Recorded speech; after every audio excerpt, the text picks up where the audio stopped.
guys, and welcome to another Disney reading. Today we have Disney Pixar A Bug's Life, Bird Trouble, and it shows March 22nd. So, it was the height of the rainy season, and the roof of the ant colony had sprung a leak.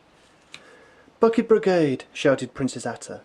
The ants obediently lined up and began catching the water in the cupped leaves, passing them along the length of the line and dumping them into the stream. It was exhausting, but the ants were used to hard work. "There's got to be an easy way," Flick said. "Tomorrow I'm going to invent a way to fix the roof." "What are you doing, Flick?" Dot asked the next morning.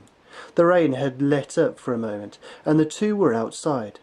Flick had arranged dozens of torn pieces of leaves along one side of the sloping roof. "I'm fixing the leak," he said cheerfully. "See, these leaves act as rain deflectors. Then the water will run into these hollowed-out flower stems that will act as gutters." That's strange, they've got a word for something they've just invented. "Wow," said Dot. She was the only ant who thought Flick's inventions were worthwhile. "The only thing I'm missing is some sort of deflection device for the ant hole itself," he said. "Aha!" he shouted a moment later. He spotted a buttercup. "That flower should work perfectly. Come on, Dot, give me a hand." Boy, oh boy, is this invention ever going to impress the princess. Together the two ants dragged the buttercup to the top of the anthill.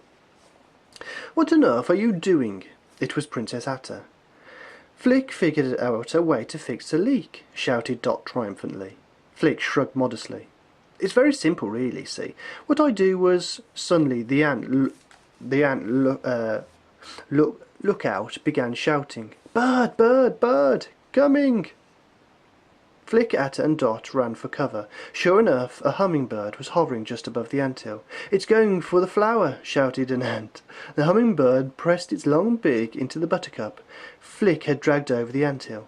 "Avalanche!" shouted the ants. The delicately built anthill began to collapse. Ants scrambled to get out of the way. The bird flew off. "Nice work, Flick," said Princess Atta. "This is going to take weeks to rebuild." Flick sighed and hung his head. "Don't worry, Flick," whispered Dot. "Someday you'll do great things." "Oh, you're sweet, Dot," Flick said sadly. "If only it had been for that bird. I should have known it would like the flower. Birds are so predictable." Now Flick looked thoughtful. "Maybe someday I could use that to my advantage." Flick smiled at Dot. "Imagine that," he said. "An ant using a bird in his plan." Oh dear. So if you like that story, click like. If you'd like to see more, click subscribe. And the next one will be Aladdin, Monkey See, Monkey Do. Okay, join us for that. Bye bye.